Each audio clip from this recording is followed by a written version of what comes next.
Hello there, Robert John Hadfield here again to talk about some classic vinyl. And what I've got here today is truly cool. This was a 12-inch single that came out, that was released after Power Slave, because obviously the song 2 Minutes to Midnight was on Power Slave. And so what 12-inch singles were, a lot of times musicians would put out, you know, we've talked a lot about in these videos about 45s, those little singles where it'd just be a song. Well, these 12-inch singles were a little bit different. And it gave them a little bit more room to put other things on here. And, you know, sometimes they'd put dance remixes, extended versions of songs. You know, when they wanted to put something a little extra, they'd put it out like this. And they could also charge a few extra bucks too. It was a little more expensive. But as usual, you know, this has the classic Eddie character on the front of it, and 2 Minutes to Midnight, of course. You know, that's an old reference way back when to nuclear holocaust, and so this is a big picture of a nuclear explosion, of course, and anyway, but this is just like usual, just the cool Iron Maiden imagery. But there's other stuff that's really awesome about this particular 12-inch single. So I'm going to flip it over and we're going to talk a little bit about what we have here, because this is one of my favorite things that I ever bought, especially by Iron Maiden. And it was there was just some surprises on here that you didn't know what was coming when you got this thing. Now, first of all, 2 Minutes to Midnight is a great song. And I remember when I first heard that on Power Slave, it surprised me a little bit because the opening riff, it was the first time Iron Maiden had played something that, to me, at least at the time, had that 80s guitar riff sensibility to it. I don't know how else to explain it, but the beginning of it just had that riff hook thing that a lot of people had in that era. But these guys were masters at this type of stuff, and so it had this great hook right at the beginning. And then, of course, Nico's drumming as it came in, it was just great. But the other thing I loved about that song that's always cool is when a band on something like a pre-chorus will go into halftime. The demon seed, the torch and the pain. Don't you want to get? I don't know the words. Don't say, don't pray for my soul anymore. You know how it's the song is rocking and then it goes into halftime. And then 2 minutes and it picks back up. I love that, and it's a way for a band to give you some breathing room in the middle of a song, and it's a way to actually then increase the energy. So they come into the song and it's energy, energy, energy, and then they back it off and they go into halftime. So then that gets slow plodding thing through that pre-chorus, and then 2 minutes to midnight. Anyway, great song, and the way it was organized was just obviously spectacular. So anyway, 2 Minutes to Midnight, that's on side A of this album, written by Smith Dickinson. And this was actually, it looks like, I think I bought it after the album was released, but it says from the forthcoming album, Power Slave. So this was released to promote what was going to come. Now, here's what I loved about this 12-inch single. It was what was on side 2. You had this song called Rainbow's Gold. Now, at the time, I didn't notice that neither of the people that wrote this, Slesser Mountain, who's that? That they're not in Iron Maiden. So this is Iron Maiden doing a cover tune by a band that existed for, just not very long, back in the early 70s, called Beckett. And they had this song called Rainbow's Gold. And so when the song started and I'm listening to it, I'm going, this doesn't sound, what the heck? This doesn't sound like Iron Maiden at all. I mean, it was more of a 70s rock kind of sound, which was just totally threw me off. Made no sense to me at all. And so, but the thing is, it rocked. I mean, it was a great song, and I'm sitting here listening to Iron Maiden do this. If you haven't heard it, you should listen to it. It's a brutally cool tune, especially these guys. But what I didn't realize at the time is they were doing a cover song. And it was from a band called Beckett, once again from back in the 70s. Anyway, Rainbow's Gold, Iron Maiden's version of this, just kills it. It's so great. And you can actually hear Beckett, the original version of it, on YouTube. Now, there's more to this, though. And a lot of you probably are familiar with this. Iron Maiden was sued by Beckett back just a few years ago for copyright infringement for a song, but it wasn't this one. They were sued by at least one of the guys in the band, Beckett, for Hallowed Be Thy Name. Now, I don't know about you. Hallowed Be Thy Name might be the most perfect rock and roll heavy metal song ever written. It has everything. It is so great. The beginning of it, the story, the lyrics, everything about it is just as good as a heavy metal song can possibly be.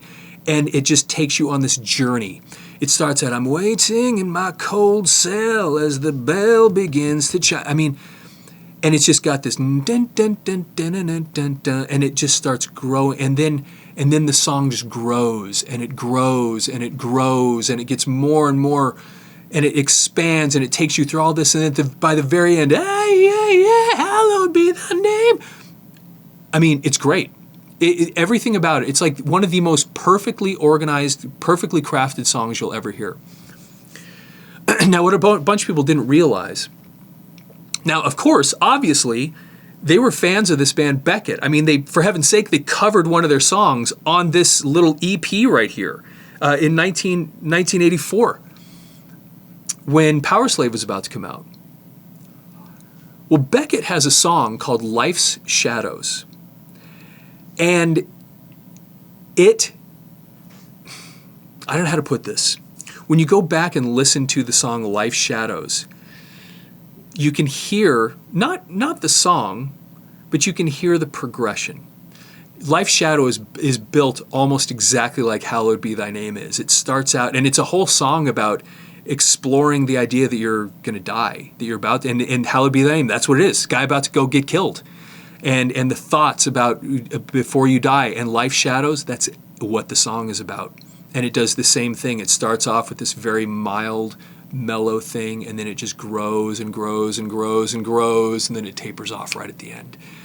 And just like Hallowed Be Thy Name does. And Steve Harris was a Beckett fan, clearly. And I actually copied these so you could hear it. And I bring this up because it's so interesting, because they were clearly fans of Beckett, and then this shows you that. You know, they covered a Beckett song. So Hallowed Be Thy Name. I'm going to read you a couple lyrics, and so check this out. So here's the lyrics from Hallowed Be Thy Name. Mark my words, believe my soul lives on. Don't worry now that I have gone. I've gone beyond to seek the truth. You know the part, if you're familiar with Iron Maiden. Here are the lyrics from Beckett.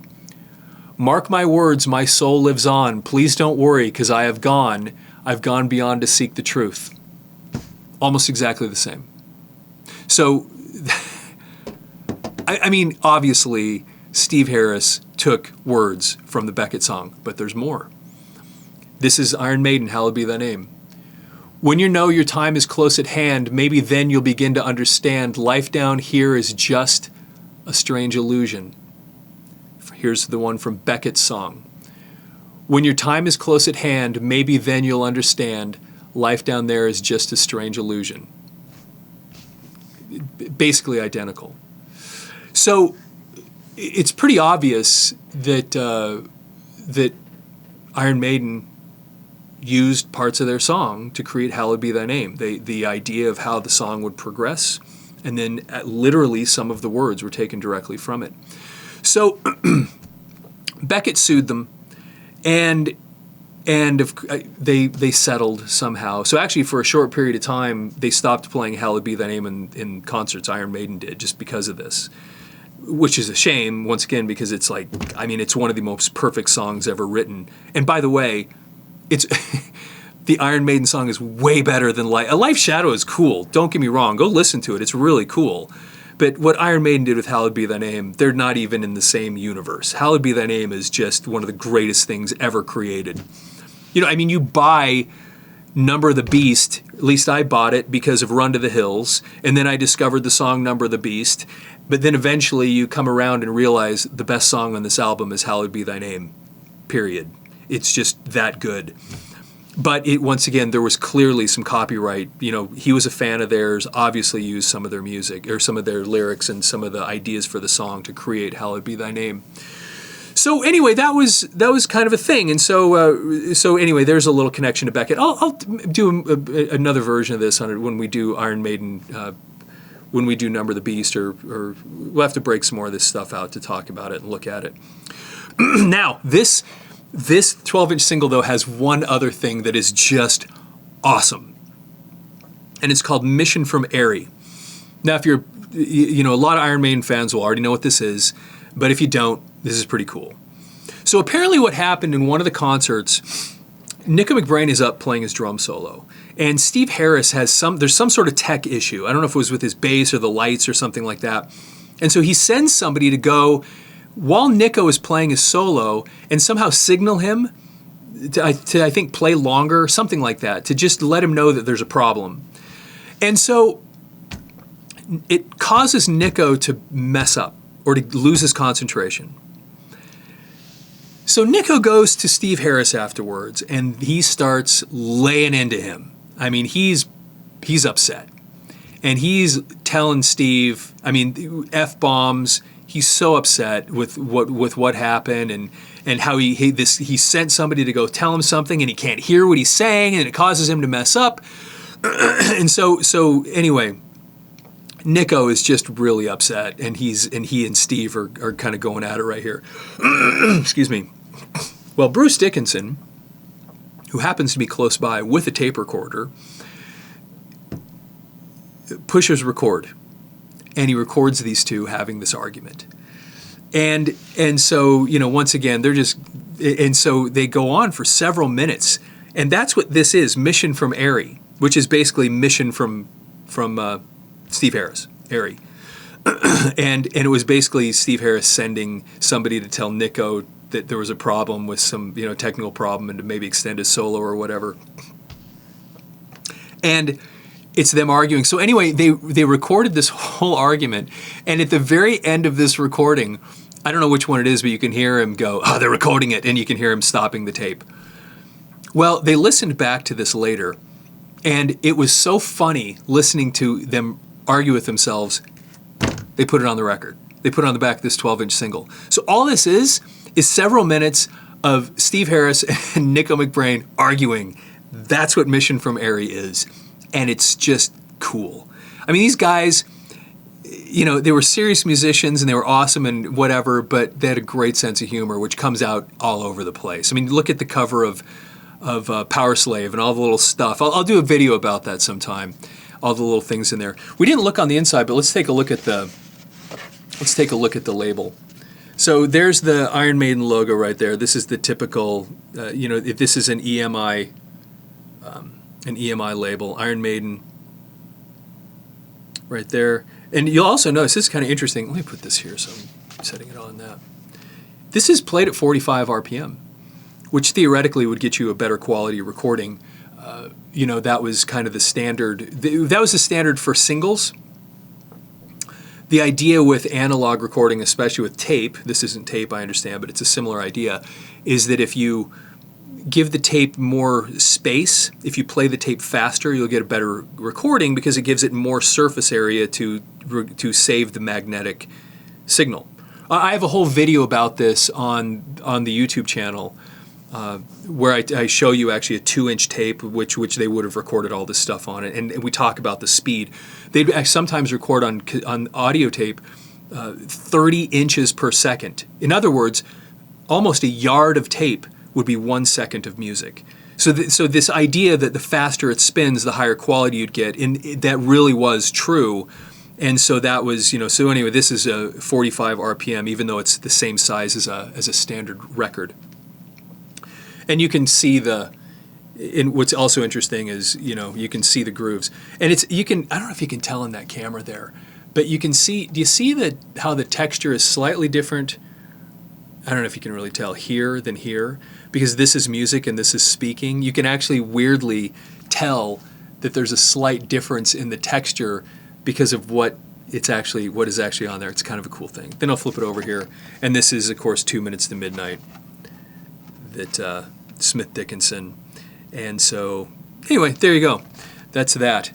So this was, once again, go look up. Rainbow's Gold was for me the coolest part about this 12-inch single, because Iron Maiden doing a song like Rainbow's Gold that has that 1970s sensibility to it. It almost had I think I may have said, kind of a heart sound to it. And to hear Iron Maiden doing a song like that was just really awesome. It was very cool listening to Bruce sing that way, listening to the harmonies and the whole way that all that stuff was put together. And the drum part, which he did the same thing that Beckett did. It was really, really cool. It was really neat listening to that. So, and if you like these videos, please like and subscribe to this channel, and leave any comments. A lot of people, we put these videos on TikTok, which is where we get a ton of views, and of course all the other social media channels, Facebook and all the other stuff. And we've had a lot of people mention that they like the Iron Maiden stuff. That's why I thought I'd bust this out today, because I've got a bunch of Iron Maiden things, and they're all kind of fun to look at and talk about. But if you have any thoughts and other things you like us, because we don't have just heavy metal, we've got everything you can imagine. I've got it all. It's really, really, even classical music, organ music. I probably don't want to, but we've got all kinds of interesting stuff here to talk about. So. Anyway, and also if you have old audio videotapes you need to convert to digital, because you probably do, audio videotapes of family vacations, birthday parties, or you have audio recordings of grandparents talking. There's so many different things. Go to audiomover.com and start an order there. That's what Audiomover does. We take old audio and videotapes and convert them to digital, so you have a permanent archive. And it just so happens that because we work with analog media all the time, I'm kind of a nut for that stuff. We started thinking, hey, my favorite analog thing in the world is records, and we got thousands of them. Let's just start making some videos. We have all kinds of videos about cassette tapes and 8-tracks and all this other stuff. Let's have some fun with some of these. And so we decided to start making some of these. And we hope you enjoy it. We hope you enjoy listening to these records and kind of the oddball stuff about them. Anyway, have a great, with that, have a fantastic day.